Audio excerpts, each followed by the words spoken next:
In this culture, we have never had one authority to spread spiritual process,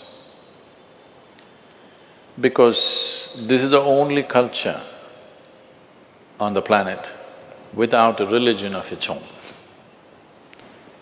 So Hindu is essentially that culture which was born out of the river Indus is called Hindu. So it's a geographical and cultural identity, never was a religious identity.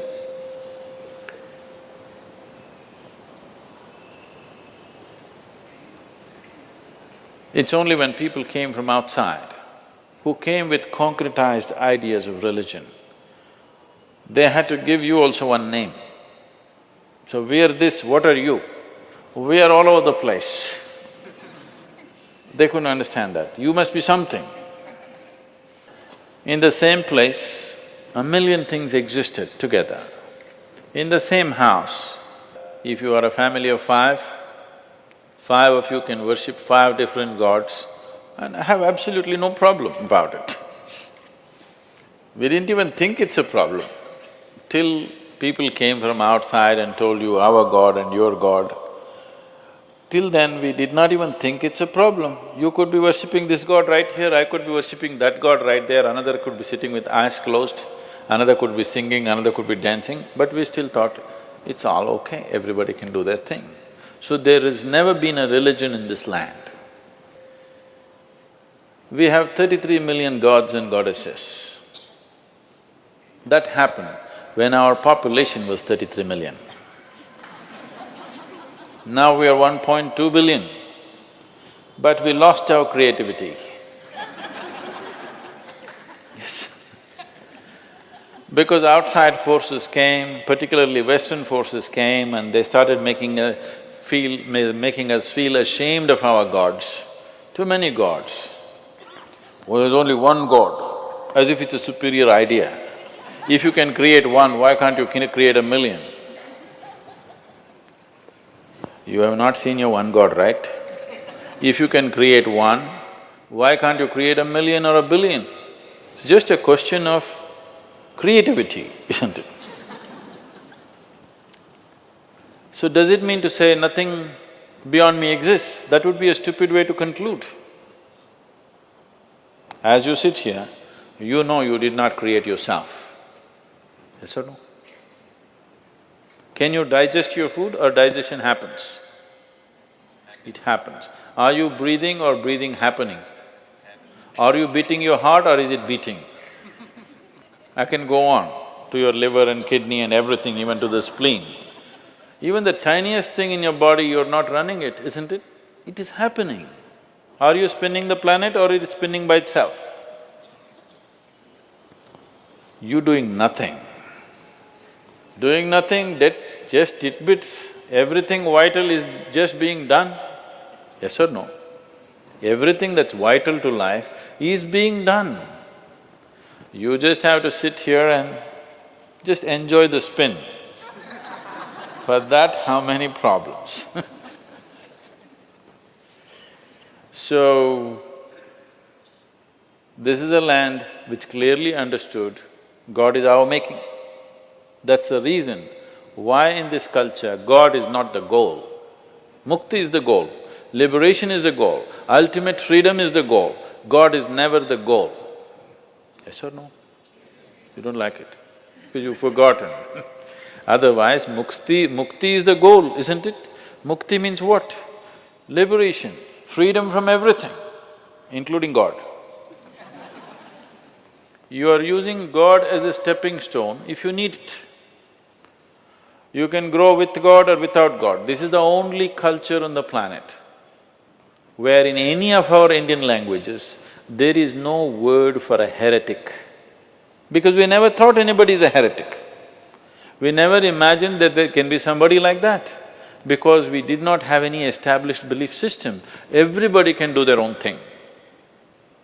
Most plural and democratic process for thousands of years. So, the spiritual movements were started for human liberation. This is not about God.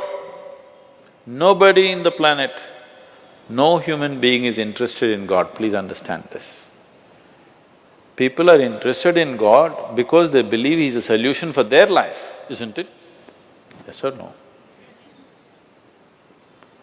You think if you go to God, all your problems will go away, your health problem will go away, your mental problem will go away, wife and husband problem will go away, you can pass an examination without studying, you can succeed in business without working, so many things, incredible things. But it's about you, isn't it? Yes or no? It's about you. So when it's about you, we were straightforward enough to address it straight. We said, this is about our liberation, this is about our well-being, this is about our ultimate well-being, not just immediate well-being. So this is a culture which looked at it this way. So it is a complex array of spiritual movements. Many have died, unfortunately. In the yogic system it says, when somebody asks Adi Yogi, how many paths can be there? He says, if you use your system and go, there are only 112. But if you go beyond your system, how many atoms are there in the universe? That many doorways are there. So we gave the freedom to create your own God. There is something called as Ishta Devata. You can choose your God. If you don't like any, you can create one. Yes. You suddenly like the tree in your house, you can start worshipping. Nobody in this country will think it's funny or weird. Anywhere else if you do it, they would be burnt alive, but now they will throw stones at them across the fence because they think you're a heretic, you're worshipping a tree. You like a stone in your garden, you can start worshipping that. Nobody thinks anything odd about it. It's perfectly fine. Because there is not a single atom in the existence without the hand of the Creator in it. Every cell in your body is doing complex activity not because of you, isn't it? The source of creation is functioning through that. Every atom, all this complex movement of proton, neutron, electron happening, you doing it? The hand of the Creator is very much in it. So, every atom is a doorway to the beyond. Because of this, so many varieties of spiritual movements happened. It's unfortunate so many have died in the last 100 years, so many. But still the variety is fantastic. How many of you been to places like Kumbh Mela and things like that? You been to Kumbh Mela? The big one that happened in Allahabad, have you been to that? After 144 years, it comes. If you go and see there, you must go, you will see India, okay? An India of another dimension, which today the educated population in the country are completely missing. It's incredible, I'm telling you. People are putting their last penny and traveling from somewhere just to be there for 2 days and go. I'm saying it's that level of people, where 100 rupees would mean like what a million would mean to you, that's how much 100 rupees will mean. That kind of people, putting everything that they have, they come with their families just to be there because somebody has told them on that day if you take a dip, you will attain mukti. Not that you'll see God, not that God will come and give you a heap of gold, you will attain mukti. Still, 800 million people in this country are actively seeking liberation, knowingly or unknowingly. It's an incredible thing, nowhere else on the planet there is such a phenomena happening that there are human beings longing to go beyond their present level of existence consciously. Nowhere else such a thing has happened. When Mark Twain visited India, he spent 2.5 to 3 months in India. There's a book about his travels. Along the equator, he traveled around the world. So, he said, anything that can ever be done, either by man or God, has been done in this land.